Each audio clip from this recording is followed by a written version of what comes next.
Picture this. It's a Tuesday night, 11:38 p.m. You're on your couch with a laptop open, your bank app open, and a sticky note that says $50,000 like it's a finish line. You just hit it. Not net worth if the market cooperates. Cash and investments you can actually point to. And instead of feeling calm, you feel busy because within 48 hours, three things show up. First, you start pricing upgrades that were someday purchases. The $28,000 used SUV that suddenly seems reasonable because the payment is only $540 a month. Then the apartment upgrade, $350 more per month for a place with a gym you'll use twice and a lobby that smells like money. And it's not just spending. Your brain calls it aligning your lifestyle with your new reality. Cute. You get brave with risk in the dumbest way.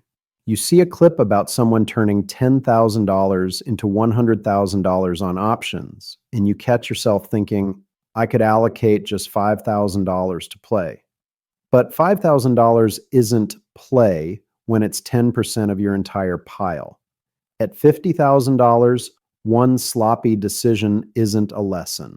It's a year. Third, you start getting generous with invisible commitments. A friend invites you on a bachelor trip, flights, hotel, dinners, split the table service.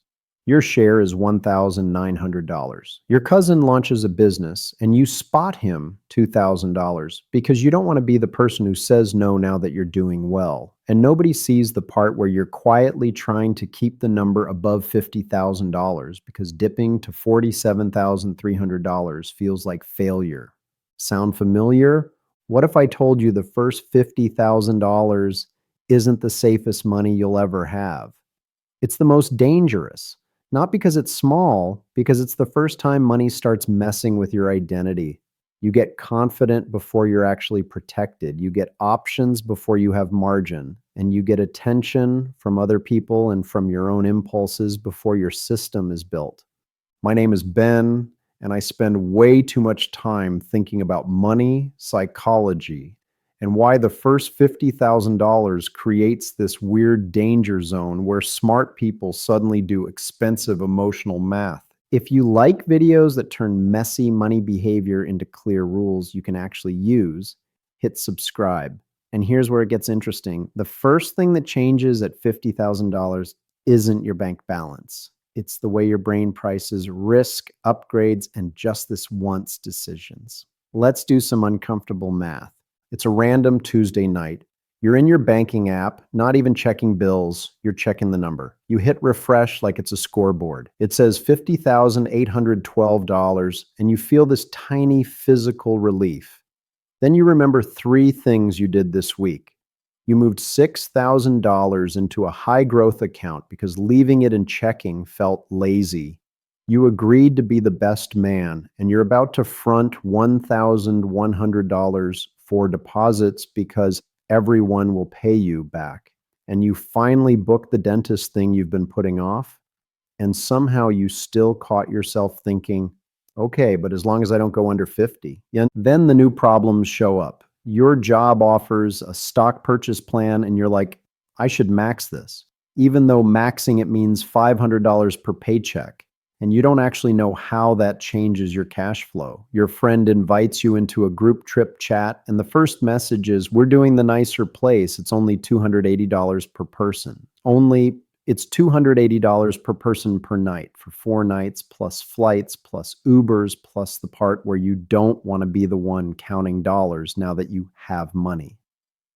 You start spending like someone with a cushion, but your cushion is basically one bad month away from being a story you tell later. And here's the sneaky one. The $50,000 makes you attractive to yourself. You start pitching your own brain. You open a spreadsheet and convince yourself that buying a $32,000 car is fine because you can put $8,000 down and the payment is only $540 a month. But the payment isn't the cost. If insurance jumps to $220 a month and you add $120 for parking at work, you just created an $880 a month commitment. That's $10,560 a year.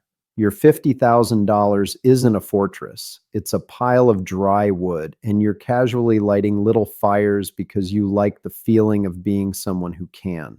Sound familiar?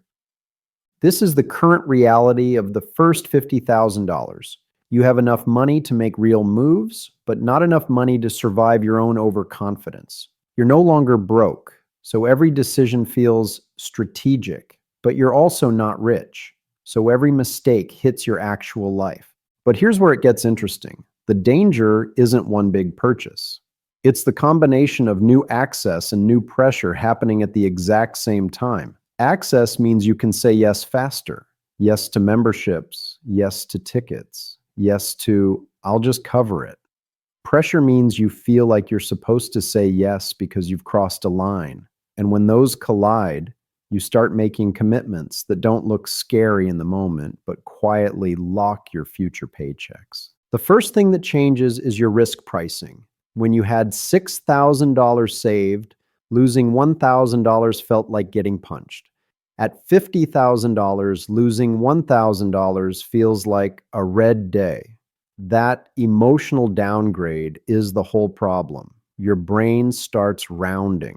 You stop seeing $1,000 as time and start seeing it as a percentage, 2%, whatever. And that's how you end up stacking small decisions, $1,400 here, $2,600 there, until you realize you didn't build wealth. You built a lifestyle that eats wealth. There's also something fascinating that happens when you hit that first $50,000. You stop managing money and start managing commitments. Not bills you already had, new ones you wouldn't have even considered 6 months earlier. And they show up disguised as adult decisions. Here's a clean example. You've got $50,000 sitting across savings and investments, and you decide you're ready to optimize. You move into a nicer place because you want an office and a gym in the building. Rent jumps from $1,650 to $2,350. That's $700 a month. It doesn't feel like a crisis because you can point at the account and go, I can handle $700. But $700 a month is $8,400 a year. And the dangerous part is you didn't buy something one time. You bought a new baseline. Now every future month starts $700 deeper in the hole before you even live your life. This shift might seem small, but it has ripple effects. You start selecting for payments, not prices. You don't ask, is this worth $4,200? You ask, can I fit $189 a month? So you add a phone plan that's $35 more, a better internet package that's $40 more, a couple subscriptions you forgot to cancel that add up to $58, and suddenly your tiny upgrades are $133 a month. That's $1,596 a year. That's not even a splurge. That's just you quietly raising the floor. Now layer in the specific danger of $50,000. You're wealthy enough to become a target for your own efficiency brain. You start doing moves that sound smart but are really just anxiety with a spreadsheet, like keeping only $5,000 in cash because you want the rest working, then putting an unexpected $3,200 expense on a card because selling investments feels like breaking the plan. So you carry the balance for 1 month, but the month gets weird, you don't pay it off, and now you're paying interest because you refuse to admit cash as part of the system. At $50,000, people don't go broke from one big dumb thing. They go broke from protecting a plan that isn't protecting them. And here's where decision fatigue kicks in. When you were building to $10,000 or $20,000, you said no by default. At $50,000, you say yes by default and then try to manage the yeses. You tell yourself, I'll track it. But tracking becomes a second job. You've got 3 accounts, a card, an investment app, auto transfers, and now you're doing mental math every time a weekend shows up. That constant low-grade calculation burns you out, and burnout spends money, not on luxury, on convenience, more delivery, more Ubers, more, I'll just book the direct flight. You're not careless, you're tired. Let me introduce you to a very real type of person. Someone who hits $50,000 and decides it's time to get serious about real estate. They put $12,000 into earnest money and inspections chasing a small condo. Then the deal falls apart. They get $10,500 back, but $1,500 is gone in fees. That doesn't sound catastrophic, but what actually happened is they taught their brain that losing $1,500 is normal, as long as it's attached to a grown-up goal. That's the most dangerous lesson you can learn at $50,000. But here's something most people don't realize. The first $50,000 is the only phase where your money can still be bullied by your calendar. Weddings, moves, job changes, a friend's bachelor weekend, a new relationship, a work conference you should attend. Life events stack up right when you have just enough money to stop dodging them. That's why it feels like the money should be growing, but it keeps getting reset. So the mechanism is simple. Your perception of loss gets dulled, your commitments get heavier, and your yes rate goes up right when your buffer is still thin.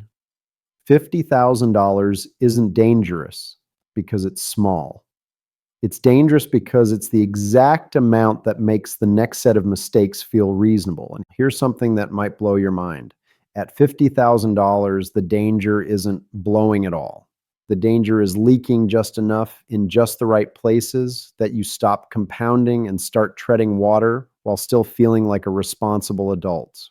Let's do uncomfortable math with a very normal setup. Say you've got $50,000 sitting between savings and a brokerage. You tell yourself, I'll keep $20,000 safe and invest $30,000. Cool. Then life happens and you start temporarily pulling from the $20,000. Not a crisis, just a sequence. $2,400 for a last-minute move. Truck, deposit gap, overlap rent. $1,800 for a work trip you front because reimbursements take forever. And $1,200 for a family thing you don't want to say no to. That's $5,400 gone from the buffer in like 2 months. Now your safe cash isn't $20,000, it's $14,600. And the weird part, your brain adjusts fast. You still feel like a person with $50,000, but you're acting like a person with a thin emergency fund. Now zoom in on the sneaky, adult-looking monthly commitments that show up right after you hit $50,000. You finally get the proper insurance package. Add $110 per month. You start paying for a co-working space twice a week because it keeps you focused. $189 per month. You hire a bookkeeper because you're taking your side income seriously. $160 per month. That's $459 a month. That doesn't feel like lifestyle creep because none of it is fun. But $459 a month is $5,508 a year. If your savings rate was, say, $900 a month before, you just cut it in half without touching your rent. And here's the kicker. The first $50,000 is exactly when you start making payments instead of purchases. Payments are dangerous because they don't trigger pain the same way. A one-time $1,200 hit feels real. A $79 per month professional tool stack feels invisible. But stack 4 of them and you're at $316 per month. That's $3,792 a year. Over 3 years, that's $11,376 without a single dramatic mistake, just a new baseline you forgot to earn. Now let's talk about the calendar bullying part with actual numbers. You get invited to 2 destination-ish weddings in 1 year. You do it smart. Flights $420 each, 3 hotel nights split with someone $540 each, suit rental and gift $230 each. That's $1,190 per wedding. 2 weddings is $2,380. Add 1 bachelor weekend where you split a house and front the groceries and we'll settle up later. You're out $1,650 and you get back $900. Net cost, $750. So in one social heavy year, that's $3,130. Again, not irresponsible, just expensive to be included. Here's the contrast. Person A hits $50,000 and starts treating it like permission. Their monthly adult add-ons total $450, and their calendar year costs them another $3,000. That's roughly $8,400 in a year that used to go into growth. Person B hits $50,000 and treats it like a fragile engine. They cap new monthly commitments at $150 total, and they set a rule: no fronting more than $300 for groups unless money is already collected. Same life, same invites, but they stop the invisible leaks. The difference isn't discipline, it's guardrails. But perhaps the most significant change is what $50,000 does to your sense of risk. Once you've survived a few, it's only $1,500 moments, you start approving bigger, longer decisions, leases, memberships, deposits, financing, because the numbers still look small compared to the headline, I have 50 grand. And that's where the real danger lives. Not in one stupid purchase, but in a new identity that quietly signs up for obligations your cash flow can't actually carry. Here's what nobody talks about. The real win of the first $50,000 isn't that you can buy nicer stuff. It's that you can stop making long commitments with short money. The transformation is going from I can afford this to I can carry this. The first thing that changes is you stop using your savings as a co-signer for your monthly life. Like you're about to sign a 24-month phone plan because the rep says it's only $78 a month. Old you hears only. New you hears 24 months. So you buy the phone outright for $720, keep a $35 plan, and you just avoided turning a phone into a 2-year bill that quietly taxes your savings rate. That's not a flex purchase. That's a risk removal. Second, you stop confusing cash in the account with money available for random opportunities, because the first $50,000 attracts opportunities that aren't scams. They're just lopsided. Your friend calls, I found a used cargo van for $9,800. We could start weekend deliveries.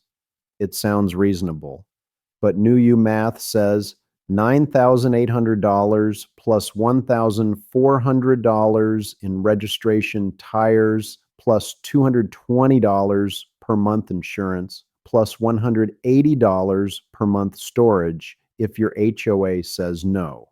That's a business that needs to clear like $700 a month just to not be a hobby. So instead of saying yes or no emotionally, you say, cool, show me 3 months of booked jobs first. That's the upgrade. You require proof before you deploy cash. Third, your emergencies get smaller because you stop stacking deadlines. You keep the $50,000, but you split it. $12,000 in a boring do not touch cash buffer, $8,000 in a known upcoming hits bucket, and the rest invested.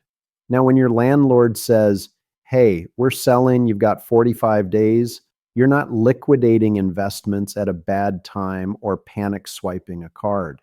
You just write the $3,600 first month security movers check and keep your plan intact.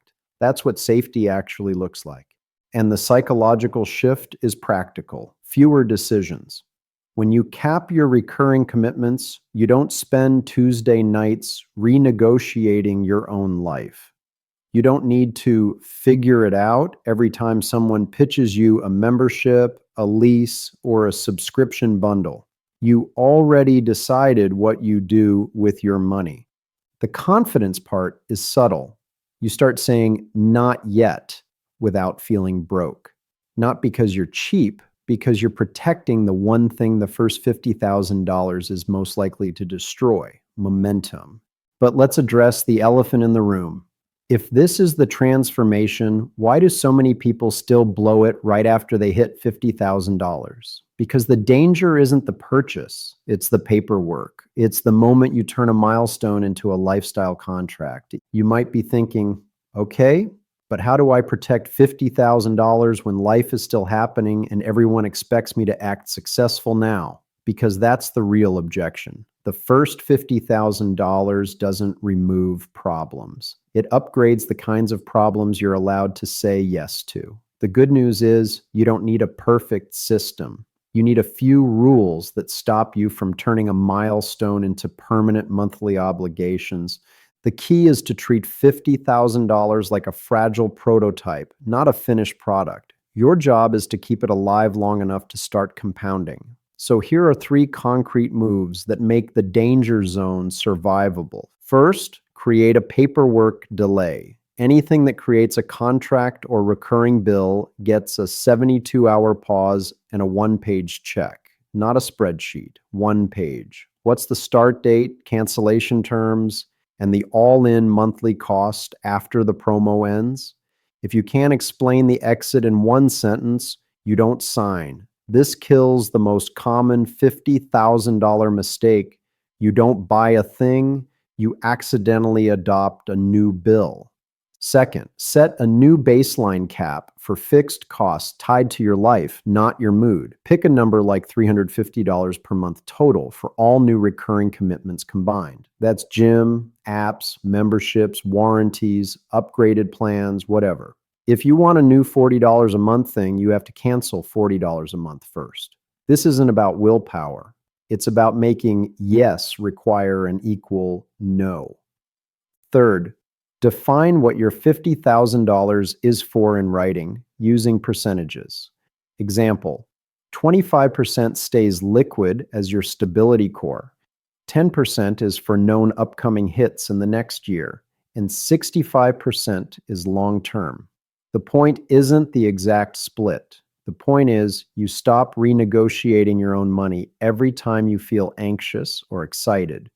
Let's do uncomfortable math on why this works. If you prevent just $300 per month of new recurring commitments, that's $3,600 a year. That alone can fund a Roth IRA contribution or rebuild your buffer after a moving surprise without touching investments. Add one more win, stopping one small financed upgrade that costs $240 per month for 36 months. That's $8,640 you don't leak out of your future. Combined, you just protected $12,240 of momentum with 2 boring decisions. The first step is the hardest because your identity is shifting. You're learning to say, I can afford it, but I'm not adopting it. But once you've held the line for 6 months, the next milestone comes faster because your savings rate isn't fighting a growing pile of obligations. The transformation is practical. Fewer panic decisions, fewer contracts, fewer, I guess this is my life now payments. And yeah, it takes effort. You'll feel friction. People will act weird when you stop being the easy yes. But the difference usually comes down to one factor: whether you make money decisions in the moment or you make them once and then you follow your own rules. That's how you get past the most dangerous $50,000 and keep it from evaporating. So there you have it. The first $50,000 isn't dangerous because it's too little. It's dangerous because it's the first time your money can create new obligations faster than it creates freedom. This is the moment where your buffer quietly turns into a down payment on a busier, more expensive life. Most people think the hardest part is earning it. They're wrong. The hardest part is not letting $50,000 become a permission slip for payments you can't unsign later. If you're sitting at $12,000, $27,000, $41,000, and you can feel the itch to finally upgrade everything, don't panic.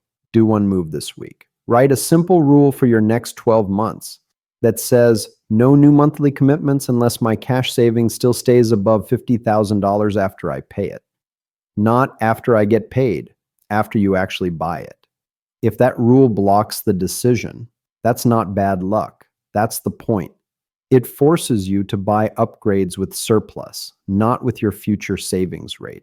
And if you already hit $50,000, treat it like a test, not a trophy. Keep it boring for 180 days. Let your identity catch up to your bank balance before your contracts do. Memorize this. The first $50,000 is the most dangerous because it's the easiest time to trade momentum for a monthly bill. If this helped, subscribe, more money psychology, fewer expensive mistakes.